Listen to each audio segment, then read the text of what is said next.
Slow, बहुत slow slow, एकदम slow slow, बिल्कुल स्लो स्लो। हाँ, हेलो हेलो फ्रेंड।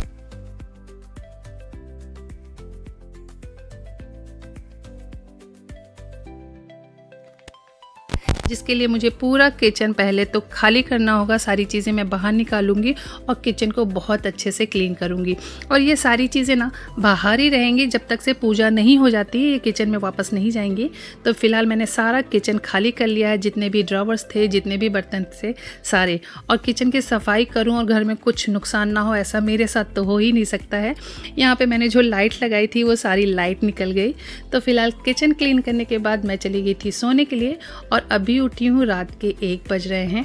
और फिलहाल नहा के मैं सीधा आ गई हूँ किचन में, क्योंकि मुझे भोग का प्रसाद बनाना है और जो जो माता रानी को चढ़ता है वो बनाना है।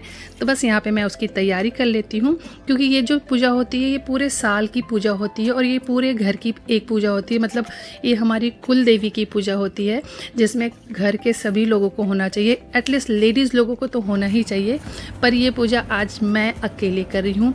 अभी तक 17-18 साल की शादी में पहली बार अकेले ये पूजा कर रही हूँ, क्योंकि सबकी नाराज़गी, सबका एटीट्यूड, सबका गुस्सा इतना ज़्यादा है कि वो माता रानी से भी ऊपर हो गया है। तो वो लोग आने की ज़रूरत नहीं समझे, इसलिए कोई भी नहीं आया है।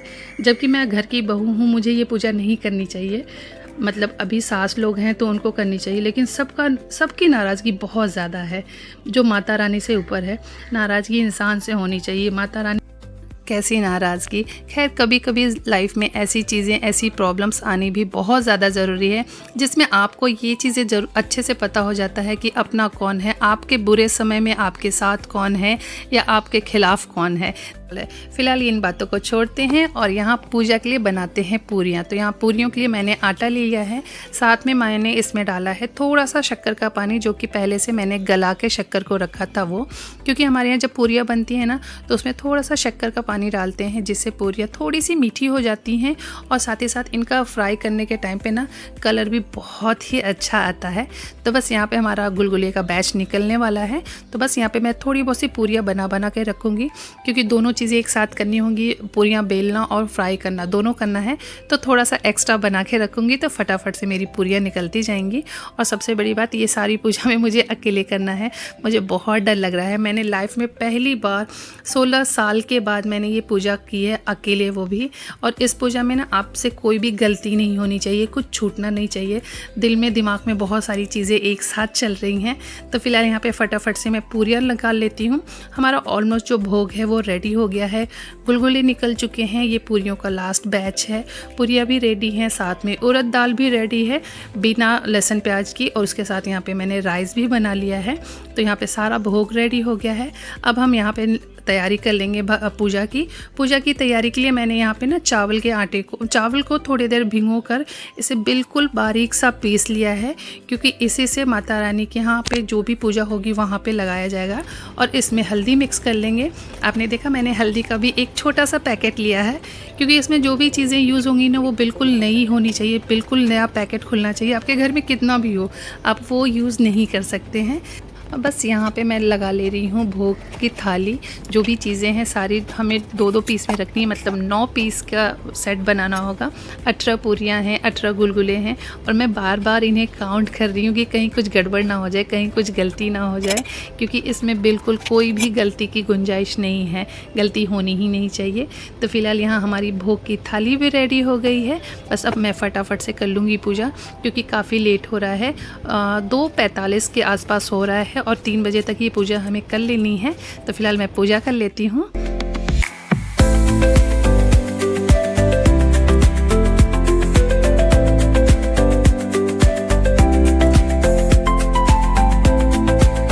मतलब शुरू होने वाली है और 3 बजने वाले हैं, और 3 बजे तक मुझे पूजा कंप्लीट करनी है। तो बस यहाँ पे चावल के जो उपटन बनाए थे वो दीवारों पे लगा लिया है।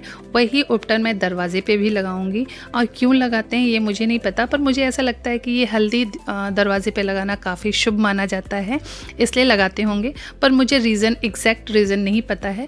बस मैं वो चीज़ें फॉलो कर रही हूँ जो मेरी मदर इन लॉ करती थी, जैसे वो पूजा करती थी।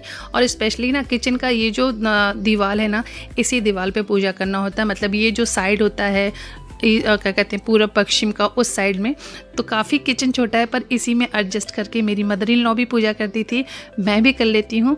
और बस यहाँ पे भोग लगा लिया है, यहाँ पे मैंने पूरा श्रृंगार का सामान रख लिया है और एग्जैक्ट 3 बजे हमारी पूजा जो है वो ख़त्म हो गई है। पर मुझे अभी सोना नहीं है क्योंकि पूजा के बाद सोया नहीं जाता है, तो अब मुझे जगना है सुबह तक।